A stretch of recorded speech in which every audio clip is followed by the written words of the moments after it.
Hi, welcome to Here to There, hosted by Carolyn Taketa, former attorney, current small groups pastor, and life coach.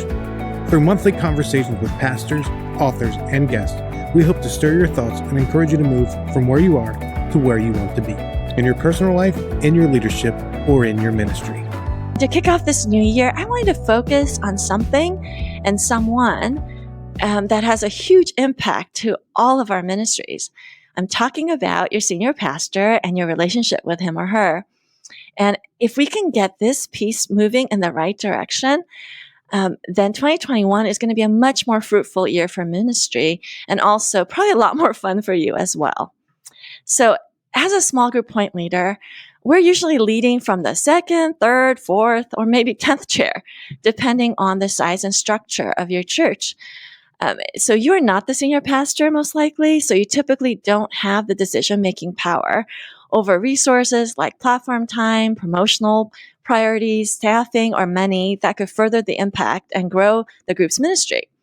This can lead to frustrations that often get shared, usually with other small group point leaders, in comments when you're together at places like the lobby conference or in your huddle, where we say things like, oh, my pastor's just not bought into small groups, or my pastor won't be in a group, or he won't lead a group, or he never talks about groups.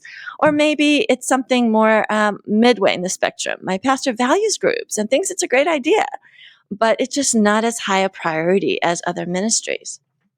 So if you're listening to this and your senior pastor is either Rick Warren or he's 100% on board with small groups, talks about it all the time, is in a group, loves his group, makes it a high priority, and throws lots of resources, whatever you want, into the group's ministry, then be very, very thankful and send them a text or a card and tell them how much you appreciate their support. However, if you're like 99% of us and you're in a situation where your senior leadership is not 100% supportive and you're wondering how you can get them more engaged in groups, then today's program will be especially helpful for you. So I'm so excited to have this conversation with an old friend and colleague, Alan White, who is not only an expert in all topics related to small groups ministry, but is also one of the funniest people I know. And I mean that in like the most positive way possible. He has a wicked sense of humor that I really appreciate. And if you've been on the Small Group Network Facebook page, you've probably seen Alan pop up now and then, and usually we're responding with laughing emoji. So Alan, thank you so much for being on the podcast. Hey, thank you, Carolyn, for having me back again. Yes. So, Alan, you were one of my earliest guests on Group Talk when we started this 5 years ago. And actually, your talk had one of the best titles we've ever had. Do you remember what it is? You know what? I actually don't. I know, because you've done so many things since then. But I went and looked it up because I just remember thinking, gosh, that was really fun. We called it, Should I Stay or Should I Go? Oh, that's right. About when the group should end. Yes. And when you can kick people out. Right. Which is not something I usually talk about. Right, which is why it was such a fun conversation. Not get them. Which is why it was a fun conversation. It's something we all deal with.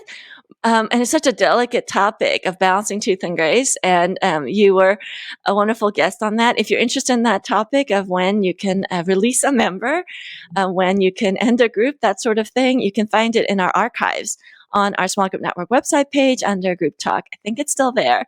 But let me tell you a little bit about Alan. Alan White has led small groups and discipleship ministries for over 30 years, which is amazing because you are not that old. You were 12 when you began. There you go. He's a pastor, a consultant, and an author, and he has coached over 1,500 churches in small groups and discipleship ministry, and is the author of 4 books, including his latest book, Leading Online Small Groups, Embracing the Church's Digital Future. And you also wrote one a while back, maybe last year, the year before, about senior leadership, right? I wrote a short ebook called The Senior Pastor's Guide to Groups, Right. which actually talks about some research of why groups are beneficial and why senior pastors need to be a big promoter, which is what we're talking about today. Right. So it's actually the flip of this, but can be a really good resource. So we'll link that in the show notes so that you can access that. And it's an ebook, so it's pretty accessible. But yeah, I remember reading it thinking, yes, this is true. And I didn't give it to my senior leader, but the research really does bear that out. And we'll talk about that more in depth. So let's start here, Alan. So you travel all over the country, talking and coaching small group pastors and directors. So when it comes to this topic of senior leadership commitment to small group ministries, where do you think most churches are? What have you seen? Well, it's kind of a broad spectrum, but I think for most churches, it's either they think small groups are important and they're not doing anything about it, or they hired somebody to be, in charge of small groups. And so their commitment to small groups is that they pay their small group director's salary. Or Which is a good start. Yeah, it is. But then there are also churches, and I actually was in a church that was like this. I won't tell you which one because I only ever served two. But I kind of, at the beginning, it felt like discipleship and small groups were there for when people accused the church of being lightweight or too seeker focused or whatever, that small groups and discipleship almost felt like they'd point to me, like I was the complaint department. I mean, if you need something deeper, go over there. And it's kind of like, well, what's the church doing about it? Well, we hired Alan White. Go over there and talk to him. But it seemed like kind of a half-hearted effort. And I think a lot of churches would like to do better with groups than how they're doing. But sometimes they don't know what to give it. Sometimes they say, well, this is the small group pastor's job and the small group pastor should take care of it, and not understanding the role that the senior pastor, should play in it. Yeah, so let's talk about that because I think that is common. So sometimes, yes, let's say the church is evolved enough in this area to hire someone for that, right? And these are our listeners. So yay, that's a big step forward than a church that maybe just added that role on top of other things. And you've seen that. I know a lot of people just add small groups onto whatever else, maybe children's ministry or discipleship or connection or something else that gets added on, probably in smaller churches, right? Yeah. Well, and even in the church, churches that are growing, that you want to do a lot of things. It was interesting. I've never purely had a role of only small groups. It's always been small groups Right. And the first church I was in, because we grew from 85 to 1,500 in 12 years, I had all of the adults, which included groups, but included everything else related to adults, all the children's ministry, and I led worship for a season. And I'll be honest, Carolyn, it was not a very good season. Wow, jack of all trades. I think that's super common. And last month and this summer, we talked with Peter Clow, who's a vocational pastor, and they're in a smaller church, and even volunteers have small groups as part of their bucket of responsibilities. So just designating somebody to be your small group champion or point person, that may be the first step to valuing it in terms of senior leaders. Mm-hmm. So now what ends up happening, though, when you do that, and you just kind of alluded to it. So you've identified a few misnomers or false facts that we bought into in small group ministry world about this relationship between the point leaders and the senior leader. And one of them is exactly that, right? That small groups are our job or the point leader's job and not the senior pastor's job. Talk about why that's a misnomer. Well, it is that feeling that it's relegated to a department. And there's somebody in charge of that department, and the person in charge of that department is responsible for that 100%. So one of the things I go at is Jesus never said, go and make small groups, which is probably the exact wrong thing to say on this particular podcast. But he didn't. I think we would agree. Yeah, he didn't say go and make small groups. He said go and make disciples. And that's the church's mission. The church staff doesn't need to go off and have a 3-day retreat to figure out their mission because it's right there in Matthew 28. Right. So our mission is to make disciples. Small groups are one of the tools you can use to make disciples. I think it's a very important tool, but I've kind of got small groups on the brain. And so if you think of this, the idea of the church's mission is not relegated to one staff member. It should be from the top down. And so I think, for the senior pastor to not do it, and I know sometimes senior pastors are a little cautious because they feel like we have a lot of ministries in our church. We have a lot of staff. Yes. We need to be fair to everybody.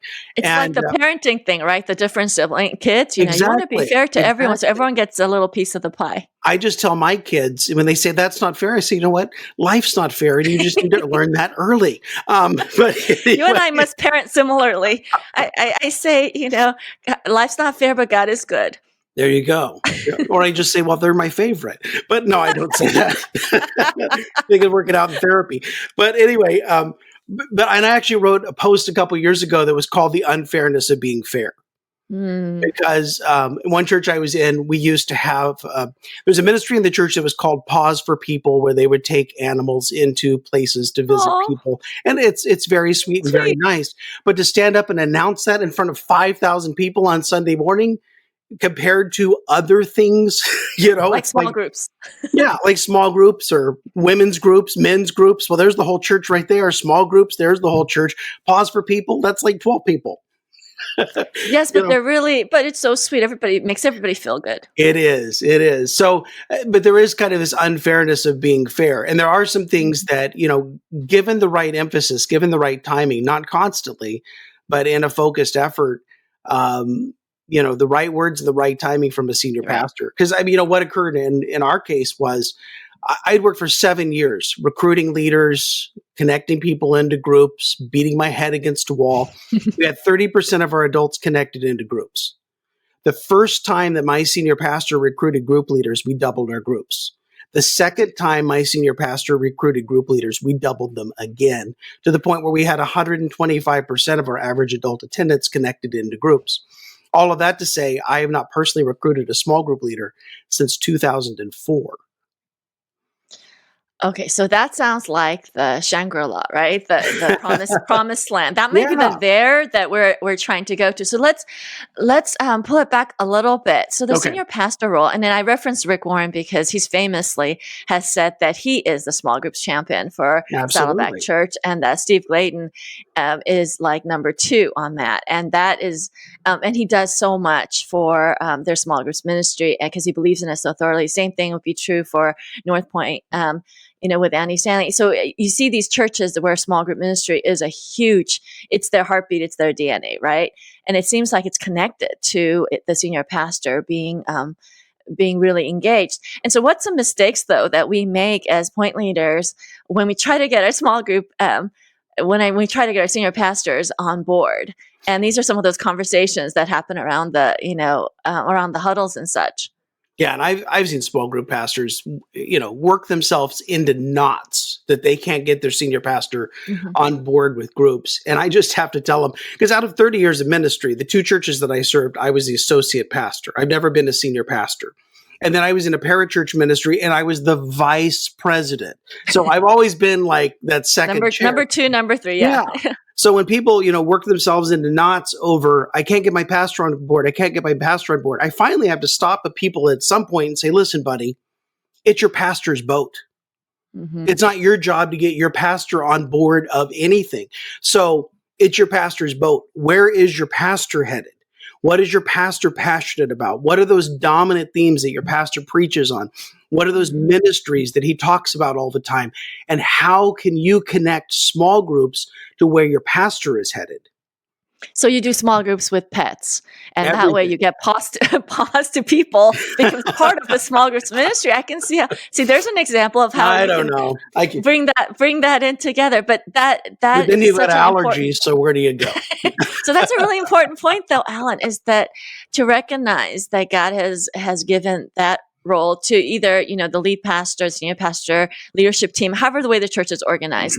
Mhm. You're not going to be that final decision maker, and a lot of times our small group point leaders aren't even around the table at that level. So that's another layer to consider, and it actually does set us free in some ways when you recognize that you have a role to play. And it's a really important role, and God has called you to, but ultimately the responsibility of getting them on board, it's more of a Holy Spirit thing. I prayed for years before my senior pastor joined a small group, and I custom fit the group for him as a way to help him feel comfortable, because it's a tough thing sometimes for senior pastors to be in any group, Mhm. because they get hit from all sides all the time. And I wanted to create a community for him and especially his wife, where it would be friendships and it would be safe, and that it would help him, just to be a nurturing place for him. Was Yeah. what I was going for. So I hand chose people that I knew were really trustworthy and could be that space, and that's been really great for him. But instead of complaining about him, I started telling God, I think he needs to be in a group, Lord, make this happen. And he did. And so my encouragement, if you're kind of stuck on that point, is, it's helpful to have the senior pastor on board, but it's not in board in the sense of being in a group.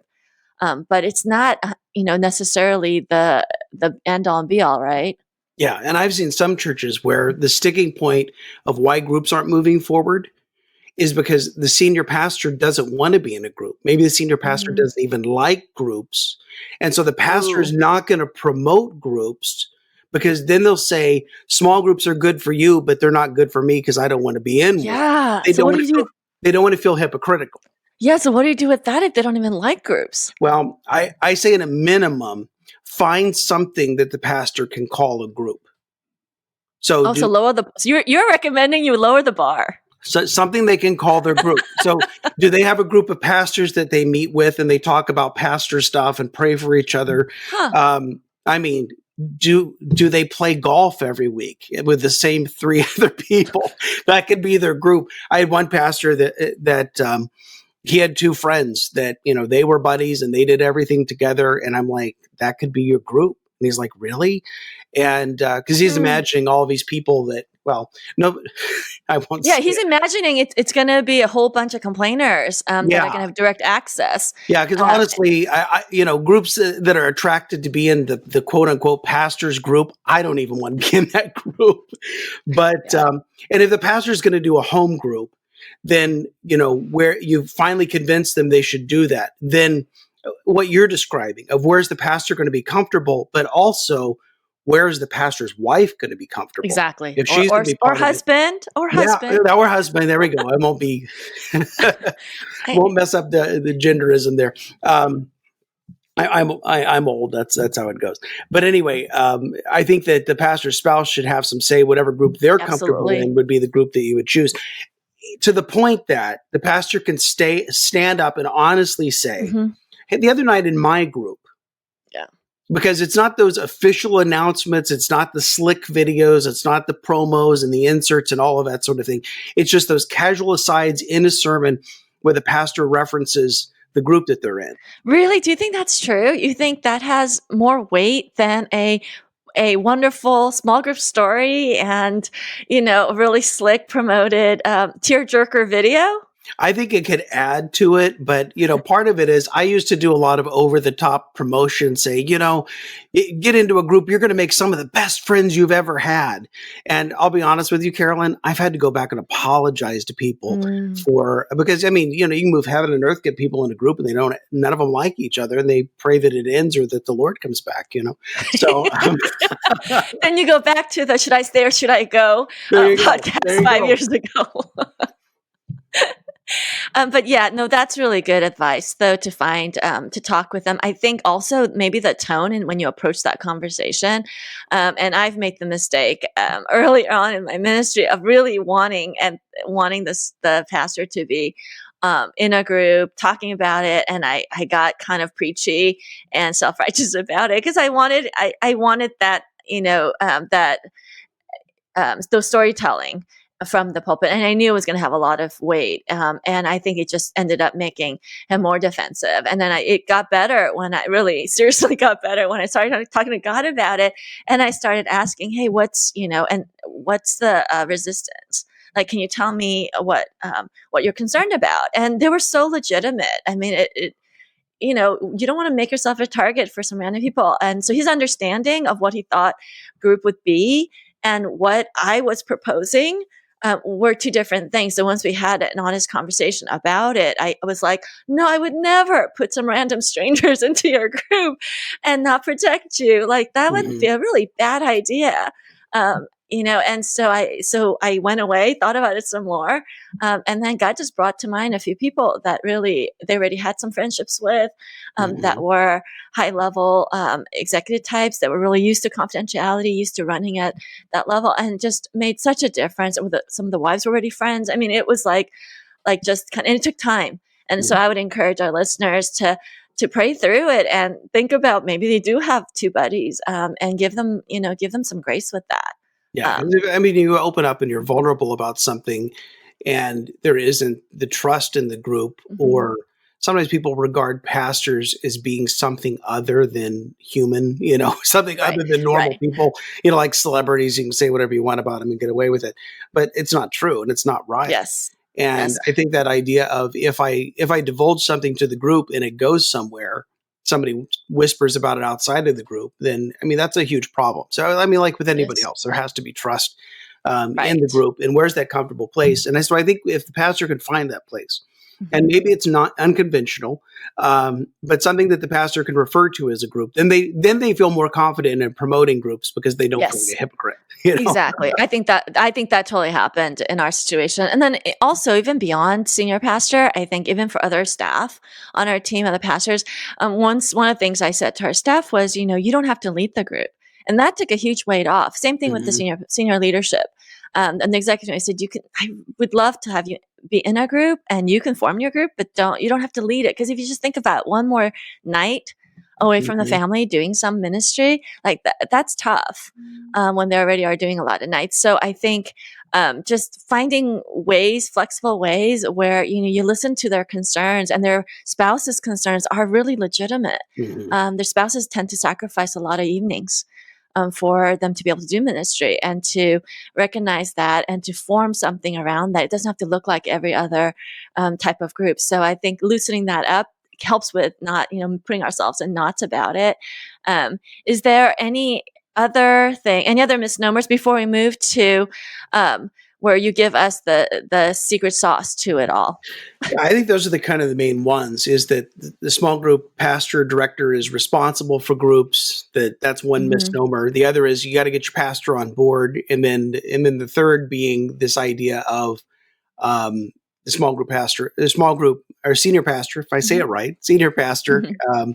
needs to be in a group in order to promote groups, are kind of the biggest issues that I've seen. Yeah, yeah, and a lot of that is trust, as you've said. So now, say, okay, we've done some of that, we've had those conversations, and then we want to move our senior leader from where they are and engage them more fully. So, what are some steps that people could take? Yeah, well, I'll start with a story. So, after 7 years of personally recruiting leaders, and, I would put them into a turbo group, we'd train them up, we'd send them out, to start a group. Some years we started 10, some years we started 2, one year we started 0. And I was stuck. I just didn't know how to get any more leaders. And so I went to this conference in Southern California and got very inspired by some things that I was hearing from some churches around the country of how they were multiplying groups without dividing them, and they were recruiting leaders from, out of the woodwork. And I was fascinated by all of this, but I didn't know how to get my senior pastor involved in that. So driving home 350 miles to lovely, scenic, beautiful Turlock, California, and began to think about, what is my pastor talking about right now? What is Mm. on his heart? This was 2004. And so the movie, The Passion of the Christ, was about to be released. And so Wow, he'd already yeah. planned a sermon series because he knew that people would see the film and then they would have spiritual Hmm. questions. And he'd already bought a little bit of advertising for the series. And so I walked into his office and I said, Pastor Dave, I said, what would you think about launching groups around the Passion of the Christ? And he said, I think that's a great idea. Now, why did he think it was a great idea? Because it was his idea. And I just attached Yes. small groups to that. And with that series, and the rest of the story is we had to make our own video with him doing the teaching on the video. And but he stood up and said, I think kind of borrowed a few lines from Rick Warren, if you can push play and pour a cup of coffee, if you can invite a few friends. Hmm. We doubled our groups in a day after 7 years of getting to 30%. And then we had 60% after one day of him recruiting. And so we found a couple of things that were effective there. One was the senior pastor being the spokesperson, but how do you get the senior pastor to be the spokesperson? Right. Well, he was more engaged because I asked him to put his teaching on the video. And so I did this with a pastor about 9 years ago in Tampa, and we spent a whole day recording video. We were coaching them. They did all of the work, which is the easy part. You get to coach them. And then they were going to do all the writing and everything. So spent a whole day shooting video. The next day, the pastor pulls us into his office and says, so we've shot this video. We're creating this curriculum. Now, how are we going to recruit leaders, and how are we going to get people connected into groups? And the discipleship pastor pulled me aside later in the day, and he said, I've been trying to get my pastor interested in small groups Mm. for 2 years. He said, and you just did it. Almost like it was an accusation. You just did it. Mm. And I just smiled at him and said, well, I'm Alan White. No, that's not what I said. That is not what I said. Is The this your money back guarantee for Yeah, there you coaching? go. So the reason the pastor was engaged, the reason he wanted, how do you recruit leaders? How do you want to get people? How do I get people connected into groups? Imagine your senior pastor asking that, was because he spent a whole day Mhm. recording his teaching on video, and now that he had something invested, Right. then he wanted to make sure that it was going to be a winner. When pastors want to Right. make a curriculum and then nobody uses it, so all of a Right. sudden they're very motivated. And so we found that it was actually for pastors to do their own curriculum on video. And I'm not talking about something that costs thousands of dollars. I mean, Right. it could be an iPhone, and it could be uploading it to YouTube and attaching it to Right. your Now technology has discussion made that questions. so much easier. Oh Yeah. yeah, I mean, there was a documentary a few years ago that won an Oscar, was shot entirely on an iPhone. Wow. So, it's amazing where technology has gone. But the thing is, the pastor's more engaged with groups if the pastor's on the video, and the people are more engaged with groups in Right. that, I'll just say it, other than Jesus, the reason people attend your church is because of your senior pastor. They like the pastor's personality. They laugh at the person's jokes. They like the pastor's teaching. Now, I usually caution people at this point and say, don't mention this to your worship pastor because it'll break I was going to his say, heart. I think music might be up there as well. But it really is the senior pastor. And so when the pastor stands up and said, we've created these materials based on my teaching, you're giving your people more of what they already want. Do you think this strategy, which has been solid and tested over and over in so many churches, right? Do you think the strategy still is as effective now, post 2020, post people being online so much? Are people? I've noticed last year in 2020 that people were less inclined to do video curriculum because they were on screen so much. Mhm. I don't know if you've noticed that. Do you think this strategy would still work when maybe people are more burnt out on video and online curriculum? Well, if a church hasn't done it to death, I think there's a Mm. window, and then you've got to kind of back off. We initially did Okay. three campaigns in a year, and we got from 30% to 125% in groups, and then we backed off and did one series a year, just as an excuse to recruit new small group leaders. Right. Right. But so we didn't do it just for the sake of doing Yeah. it. And then there are some churches that, and again, it's a whole other topic. There's some churches that you mentioned campaign, and their people are just going to disappear. And so there's a time that you have to do some different things in order to keep people engaged, in order to help them in the next phase of where they need to go. I tried to That's say true. that as nicely as I could, but anyway. That was very nicely said. But when it comes down to is we still have a mission to make disciples. There still is a need for connection and community. And so if the excuse is, if people say, well, I'm not the Bible teacher, I'm not the Bible expert, Mhm. and you have a short video that's enough of a thing where they don't feel like they have to be the teacher, because you don't want them to be the teacher. And it Right. also engages your senior pastor. But I've seen over the years, I mean, there's some groups that would never do a study without a video, and there's some groups that would never do a That's study true. with a video. Right. So if you haven't tried it, try it. It'll work. And if you've been doing it for a long time, you maybe need to change up what you're doing a little bit in order to get that to work. But the main thing is, whatever the senior pastor is in favor of, whatever the senior pastor champions, is what's going to happen in the church. And so the more you can be, Aligned with support, that, yeah. a support, you be to be aligning small groups with whatever the senior pastor is headed toward. The less that you can be a nag about it, the better off that. And I've been a nag, as you might Me imagine. too. But Yes, yes. but for a good cause. But anyway, it really does help to show that it all works together, and it can be definitely a strong component. When you look at Dr. Warren Bird and Scott Thuma just came out with the 2020 megachurch report, Mhm. which is available on the Evangelical Council of Financial Accountability's website. It's ECFA. that just sounds, that's such a mouthful. ECFA. It is produced by the Hartford Institute. What they show is, in their megachurch report, among the 5 areas that churches are growing faster in, one of the 5 areas is small groups. And the more people have connected in small groups, the faster the churches are growing. And, and again, this is not anecdotal. It isn't, I'm Mr. Small Groups on the brain. You look at even going back to research from, Ed Stetzer and Eric Geiger and transformational groups, or going all the way back 30 years to Robert Withnow's research at Princeton, sharing the journey. You see that most of the things that happened in churches, that if people are in groups, they're going to attend more often. They're going to give more. They're going to bring more people. Yeah. They're going to grow more. They're going to serve more.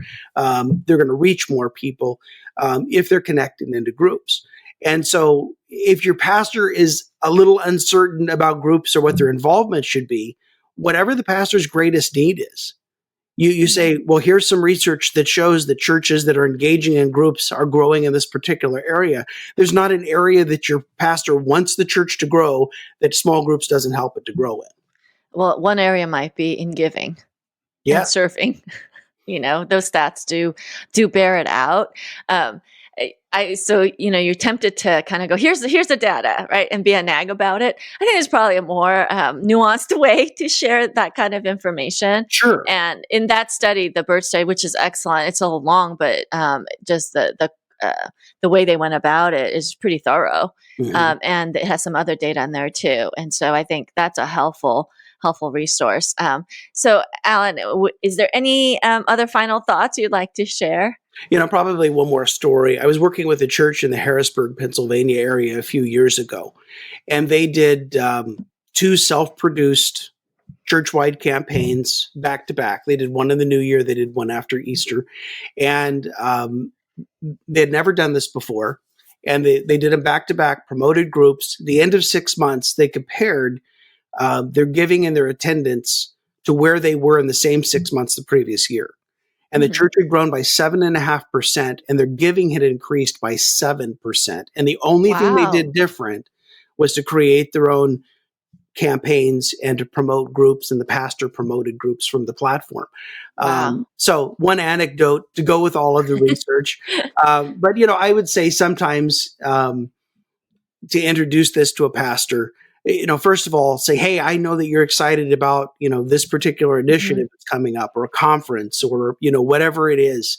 How could we align small groups with that? Or I was thinking about a way, or, even to do this, Carolyn, and I tell people this all the time, say, I was listening to a podcast the other day, and this guy named Alan White said, and this may be a dumb idea. And you know what? If your pastor says, yeah, that is a dumb idea, blame it all on me. Like, this dude from South Carolina told me this. Yeah. And just throw it out there. But if your pastor loves it, then it was your idea. Yes. And you become the hero. But I think that approach, though, is sound to recognize, that, the weight of leadership is pretty heavy on the senior pastor, and to recognize that and be an helpful support for it. It doesn't mean that you don't disagree or you don't advocate for biblical community. You absolutely do, but that you're wise about it, and also recognize the limitation of your role, which actually can be also a blessing and not just a frustration. Well, and just by virtue of the office, the senior pastor carries the vision and the leadership of the church. Right. And so as much as you can get whatever you're doing in line with the vision and leadership of your church, the better off you're going to be. That doesn't mean the senior pastor is going to be your best friend. That doesn't mean you're always going to get everything that you want. But what it does mean is you're going to be able to get further faster. Because, think about the ideal scenario, Carolyn, is the pastor recruits the leaders recruit the group members. And then if as a small group pastor or director, you pour your energy into coaching and training, you're going to get a lot further faster than you were doing it the other way. Yeah, absolutely. So true. Well, Alan, you have a website, alanwhite.org. It's ALLEN, white.org, where you can find Alan's blogs. He's actually a terrific writer as well. And his books, his courses. You can also make an appointment with him if you just want to talk to him about what's going on and see where he can help. And Alan is also part of the small group network and leads a huddle in Greenville, South Carolina. And you That's have no right. accent because you're a California person. Well, actually, I grew up in Kansas, so I really have no accent. No accent. Maybe that's why. That's why there's no accent, but he is in South Carolina. And you can also, of course, interact with Alan on our Facebook Small Group Network group page. If you haven't subscribed to that, go ahead and do that because there's a lot of great content and community and fellowship on that page. I love that, hanging out there. Thank I you, do Alan, too. so much for your wisdom, and God bless you and your ministry to churches. Thank you very much, Carolyn.